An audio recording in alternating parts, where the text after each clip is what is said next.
वाणी कुछ और बोले तो मूक हो जाए। हमारी श्रवणेंद्रिय का व्यभिचार नहीं होना चाहिए। धर्म की बात, अपने आराध्य देव की बात, शास्त्र सम्मत बात हम श्रवण करें।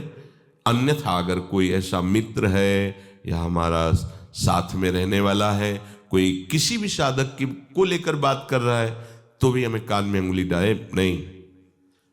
हम कोई ईश्वर थोड़ी कि हम किसी को संभाल लेंगे, हम अपने को नहीं संभाल पा रहे। हमारे सामने किसी की बात मत करो, ऐसी करना है तो प्रभु की चर्चा करो, अन्यथा मत करो। तो अगर आप श्रवणेंद्रिय का ब्रह्मचर्य, वाकेंद्रिय का ब्रह्मचर्य, नेत्रेंद्रिय का ब्रह्मचर्य और त्वगेंद्रिय का ब्रह्मचर्य, अनावश्यक किसी को स्पर्श मत करो। परस्पर विरोधी शरीर को तो भूल कर मत करो। विरोधी शरीर, जैसे हमारा पुरुष शरीर है, सामने स्त्री शरीर है, तो किसी भी तरह से सेवा के लिए संकेत करना या किसी भी सेवा के लेन देन में बचाव पक्ष में रहो। यहां रख दीजिए सामान, फिर आप उठा लीजिए। सीधे हाथ में सामान लेना नहीं, सीधे हाथ में सामान देना नहीं, जमीन में रख दीजिए। बहुत पवित्र है तो आप कुर्सी पे जो भी आसन, उसका हाथ में लेने का नहीं। परस्पर विरोधी भाव वाले शरीरों का स्पर्श बिल्कुल निषेध है, किसी भी कारण से ना किया जाए।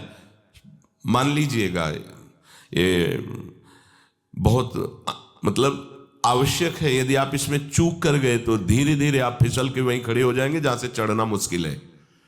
किसी भी साधिका को, किसी भी साधक को परस्पर लेन देन हाथ में नहीं करना चाहिए।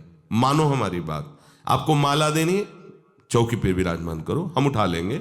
हमें कोई सामग्री, ये सामान रखिए, आप उठा लीजिएगा। कभी भी कोई भी परस्पर मुस्कुराहट, बातचीत, ऐसे कोई इशारे यदि दिखाई दे तो आप बचो और उसको बचाओ।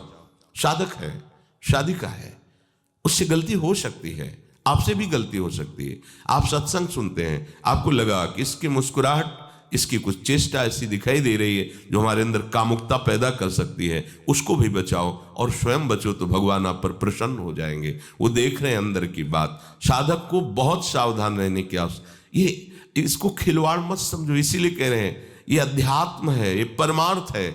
आपको लगेगा नहीं कि क्या हुआ, मैं कहां भ्रष्ट हुआ, ऐसी जगह खड़े हो जाओगे कि जान भी नहीं पाओगे कि मैं कहां चढ़ रहा था। दोबारा उत्साह भी नहीं आ पाएगा। बात अच्छे से समझ लीजिए। तो हमारी त्वगेंद्रिय का व्यभिचार ना होने पावे। सहसा किसी का इस पर, किसी की भी अगर सेवा करने का सौभाग्य मिले, फिर उसमें ये प्रश्न नहीं उठता। अगर कोई गिरा पड़ा है, भला ऐसी स्थिति में कि मुझे अत्यंत आवश्यक है उसे उठाना, अगर नहीं उठाते तो वो कष्ट पा रहा, अचानक कोई गिर जाए, फिर हम ये नहीं देखेंगे, फिर ये हम सूत्र नहीं स्वीकार करेंगे कि अब हम तो ब्रह्मचारी हैं, अब हम खड़े खड़े देख नहीं। उसको अत्यंत आवश्यकता है हमारी। अब उस समय हम भूल गए अपने आप को और उसको उठा करके अगर हमें अस्पताल ले जाना, अस्पताल ले जाएंगे, जरूरत है हम उसकी सेवा करेंगे। सावधान। वो भगवत भाव से की हुई सेवा तुम्हारे अंदर आध्यात्मिक शक्ति पैदा करेगी, काम भावना नहीं पैदा करेगी। हमारी माँ बीमार हो और हमें उसे पता चला कि शौच कर दिया है, हमें शौचाना पड़े, हमें उसका मल धोना पड़े, तो क्या हमें काम जागृत हो जाएगा? क्या मेरी माँ है। हमारी बुद्धि कभी ऐसी नहीं होगी।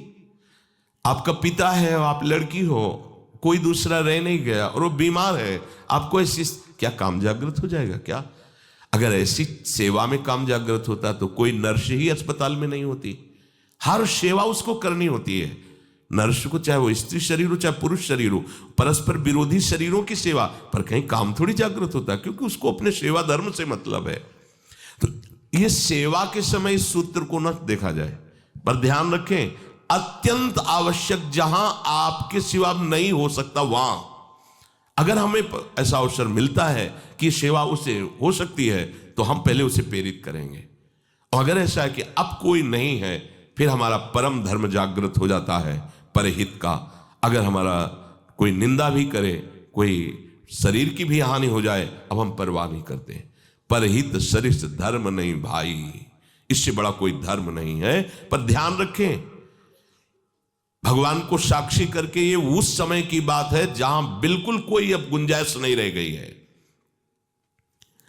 त्वगेंद्री को ऐसे सहसा किसी आप पुरुष शरीरधारी पुरुष को भी सहसा इससे आप में शक्ति जागृत होगी। यदि आप वाणी को मौन रखते हैं और भगवान नाम जप करते हैं और सत्य बोलते हैं तो आप जब कभी जो कुछ भी बोलेंगे वैसा ही सत्य होगा। गांधारी जी ने कोई तप नहीं किया था। जब सुना कि मेरा ब्याह धृतराष्ट्र से हो रहा है, जो बाएं नेत्र रहित है, उसी समय पट्टी बांध ली कि जब मेरा पति संसार को नहीं देख सकता तो मैं भी संसार को नहीं देखूं। जब मेरा पति मेरे रूप को नहीं देख सकता तो मैं भी किसी के रूप को नहीं देख, पट्टी बांध ली थी। जब महाभारत का युद्ध चल रहा था, बड़े बड़े वीरों को मार गिराया जा रहा था, गांधारी ने दुर्योधन से कहा, सुन, मुझे पता है कि भीम की गदा को तू झेल नहीं पाएगा, क्योंकि सबसे बड़ी बात भगवान का वरद हस्त उनके ऊपर है। दूसरी बात, वो पवन पुत्र है, वो जब अपने आवेश में आ जाएगा तो तेरी सामर्थ्य नहीं कि उसकी गदा के प्रहार को तू सह सके, पर मैं तुझे शक्ति प्रदान करूंगी। मैं एक पतिव्रता हूं, आज तक कभी पति का वरण करने के बाद कुछ देखा नहीं है। मैं अपने नेत्रों की पट्टी खोलूंगी, तू नग्न होकर मेरे सामने आ जाना। मेरी दृष्टि पड़ते ही वज्र का शरीर तेरा हो जाएगा। किसी के सामर्थ्य नहीं कि तेरे उस अंगों को तोड़ सके। भगवान सब कुछ जानने वाले हैं। भगवान भक्त पक्षपाती होते। भगवान का स्वभाव भक्त का पक्षपात लेना होता है। वो अपने महल से कॉरिडोर से जा रहा था गांधारी जी के पास, भगवान आ गए चट से, तो तुरंत उसने हाथ ऐसे लगा लिया। मुझे शर्म आनी चाहिए यार, तो हस्तिनापुर के सम्राट पद पर अभिषिक्त होने के लिए तैयारी कर रहा है, नंगे घूम रहा है गली में, नंगे घूम रहा है गली में। उसने कहा गली में नहीं, माँ के सामने जा रहा है। अरे कोई बच्चा है, ऐसे जाया जाता है माँ के सामने? उसने कहा माँ ने कहा है कि हम पट्टी खोलकर तुम्हें देख लेंगे तो तुम्हारा शरीर वज्र का। चलो माना, माँ की आज्ञा का पालन करो, पर थोड़ा इन अंगों को तो ढक लो। तुम तो बड़े हो, कोई बच्चे थोड़ी माँ के सामने ऐसे चले जाओगे, ढकना चाहिए तुम्हें। वापस कर दिया। वो यहाँ ऐसे पत्तों से ढका, वस्त्र नहीं पहना, माँ की आज्ञा ऐसे पत्ते से ऐसे कमर से ऐसे ढक लिया, पीछे आगे ऐसे। गांधारी जी ने पट्टी खोली और जे ही देखा पूरा शरीर वज्र का हो। तो ये क्या किया तूने, कमर में क्यों बांध लिया? मुझे शर्म लगती थी। कैसे? आपके बोले यहीं से मारा जाएगा। भीम की गदा का प्रहार तेरी इसी जंघा और कमर को तोड़ देगा, तेरी मृत्यु। मान गई, प्रभु के विधान के आगे किसी का बल काम नहीं करता। गांधारी ये केवल आंख में पट्टी बांधने की, तेरी इसी जंघा और कमर को तोड़ देगा, तेरी मृत्यु। मान गई, प्रभु के विधान के आगे किसी का बल काम नहीं करता। गांधारी ये केवल आंख में पट्टी बांधने की सामर्थ्य थी कि मेरा पति यदि अंधा है तो मैं भी किसी रूप को नहीं देखूंगी। अगर आप वाणी में संयम में रहते हैं ना, वो और भजन करते हैं और सत्य बोलते हैं, तो आप जो बोलेंगे वही होगा। पर ऐसा कुछ अनर्थ वो बोलता ही नहीं, क्योंकि ऐसा संयमी जान जाता है कि इन सब का फल भगवत प्राप्ति है, किसी को कष्ट देना नहीं है। एक एक इंद्री का जब आप ब्रह्मचर्य संयम करोगे तब आपका वीर संयम होगा। ध्यान रखना, आप नेत्रेंद्री से गंदे चित्र देखें, श्रवणेंद्री से गंदी बातें सुने, वाणी से गंदी बातें बोलें, रसेंद्री से गंदा भोजन करें और सोचे ब्रह्मचर्य रह जाएंगे, तो बिल्कुल नहीं, कदापि नहीं। ब्रह्मचर्य कोई खिलवाड़ नहीं है। जो ये तो हुआ इंद्रियों का, फिर आता है अंतःकरण का ब्रह्मचर्य। हमारा मन काम की तरफ तभी जाता है जब उसको निज सुख नहीं मिलता। ध्यान रखना, सृष्टि में जितने भी दुर्गुण दुराचार होते हैं उनमें दो प्रधान होते हैं, एक काम भोग और एक धन, और सब छोटी मोटी बातें हैं। प्रायः जितने भी हिंसा होगी, जितनी भी भयानक घटनाएं होंगी, भयानक युद्ध होगा, उन दो में अंतर्गत ही होगा, दो के अंतर्गत ही होगा। या उसका कहीं ना कहीं काम से संबंध, स्त्री संबंध से या धन संबंध से है। चाहे जो भी घटना हो उसको देख लेना, प्रधानता दो में ही होगा, कंचन और कामिनी। कीर्तिवान तो कोई कोई बिरले ही होते हैं, तो वो तो बहुत आगे की बातें हैं। पर प्रायः जितने भी युद्ध हैं, जितनी भी हिंसा है, जितना भी भयानक कुकृत्य है, इन दो में ही होता है। उपासक को ये बात समझनी चाहिए, मन को समझाना चाहिए, सच्ची मानी। मतलब वाणी में शब्द नहीं होता इन बातों को बताने का। यदि कहीं मन को समझाना चाहिए। देखो, अपने लोग उपासक हैं, अपने लोग उपासक हैं। हम जहां जहां आसक्त हो रहे हैं उसमें हमारे मन का केवल भ्रम है। शरीर के द्वारों में कहीं सुख है, घृणित द्वारों में कहीं सुख है। अगर सुख होता तो इनके भोगने के बाद हृदय कह देता कि अब कछुनाथ न चाहिए मोरे, शांत हो जाता। फिर ऐसा क्यों होता है कि उसको एक जगह तृप्ति नहीं होती? क्योंकि वहां सुख है नहीं।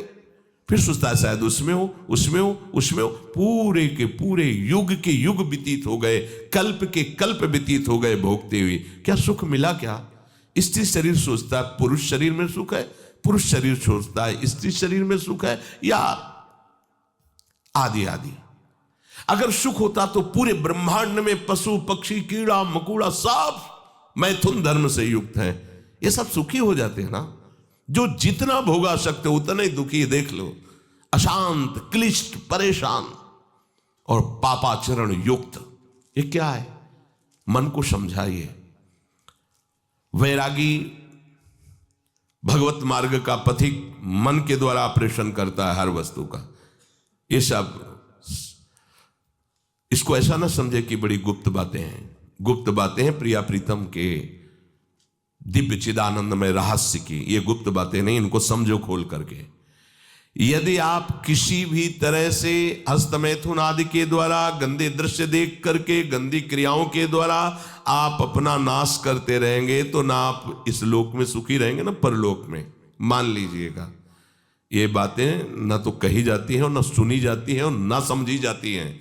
इसीलिए हमारा बहुत ही आगे की पीढ़ी जो सनातन धर्मावलंबी, जो भागवत, हर देश से महान भारत देश को क्यों कहा गया? ऐसा भी है कि अन्य देश स्वीकार किया जाता है कि वो हमसे धनी है, स्वीकार किया जाता है कि वैज्ञानिक तत्वों में भी वो हमसे आगे हैं, पर भारत को महान धर्मशाली देश कहा गया है। कोई भी किसी भी देश का धर्म गुरु हो हमारे देश में आएगा और हमारी ऋषियों के सूत्रों से ही अपने धर्म को पुष्ट करेगा। सांप का मूल जड़ भारत धर्म का है। कहीं भी हो, कहीं भी देख लो, चाहे जिस देश का नाम लो, कहीं ना कहीं किसी भारत के ब्रह्म ऋषि की छाप लेकर के डोल रहा है। भारत भोग प्रधान देश नहीं है, भारत धर्म प्रधान देश है। यहां धर्म गुरुओं के द्वारा धर्म स्थापना करके चलाया जाता है। यहां आज जो हम समझ रहे हैं कि बाहरी परिपाटी हमारे भारत में आ जाए तो भारत आधुनिक और सर्वश्रेष्ठ देश माना जाएगा, कभी नहीं। भारत अपनी परिपाटी से चलता है, तब सब देशों के ऊपर राज्य करता है। किसी भी देश में न पतिव्रता मिलेगी न यति मिलेगा, ब्रह्मचर्य का कहीं नामो निशान नहीं मिलेगा। ये भारत देश में ही मिलेगा। यहां ब्रह्मचारी मिलेंगे, यहां सती मिलेंगे, यहां प्राणपण से धर्म का पालन करने वाले मिलेंगे। अब हमारे जो नई पीढ़ी है वो आधुनिकता को स्वीकार कर रहेगी। गर्लफ्रेंड, बॉयफ्रेंड, कौन सा रिलेशन है? Live in relation. ये हमारे कहीं किसी भी धर्म ग्रंथ में लिखा हो तो आप बता दीजिए। बाल्यावस्था से आज तक जितने भी धर्म ग्रंथों का स्वाध्याय हुआ, कहीं भी लिखा हो तो ये बोलो सर्वनाश का स्वरूप है कि नहीं है? अभी बच्चा ना तो लोक को जानता है, ना परलोक को जानता है, ना हित को जानता है, ना अहित को जानता है। अभी उसका ब्रह्मचर्य किसी काम लायक नहीं हुआ और वो उतर गया व्यभिचार में। क्या होगा उसका जीवन?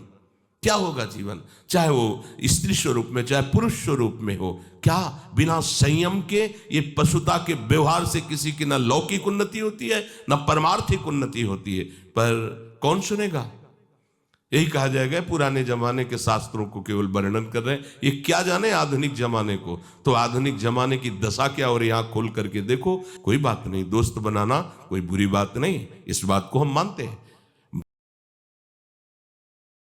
आधुनिकता बढ़ रही है, ये जो खान पान गलत हो रहा है, ये जो दर्शन गलत हो रहा है, तो इस जमाने में ब्रह्मचर्य ये केवल शब्द ही लिखा मिलेगा, जीवन में नहीं मिलेगा। नए नए बच्चे व्यसन कर रहे हैं, नशा कर रहे हैं, गंदे आचरण कर रहे हैं, क्या होगा? कैसे आगे कोई समझेगा शास्त्र क्या है, धर्म क्या है, बल क्या है?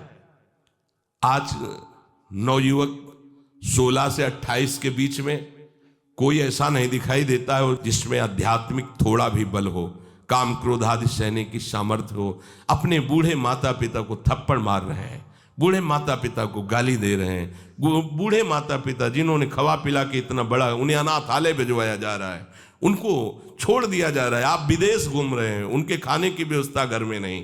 क्या है ये? आज आधुनिक विद्या का ये प्रभाव है। विद्या विनयम ददाति, जो अपने वयोवृद्धों की सेवा नहीं कर सकता वो क्या विद्या पढ़ा? जो दूसरों की रक्षा नहीं कर सकता क्या विद्या पढ़ा? क्या विद्या का यही स्वरूप है दूसरे का शोषण करना? क्या विद्या का यही स्वरूप है कि शराब पीना, ड्रग्स का ये नशा करना? ये क्या विद्या सिखाती है? वो कहा जाता है आज तो आधुनिक विद्या बढ़ रही।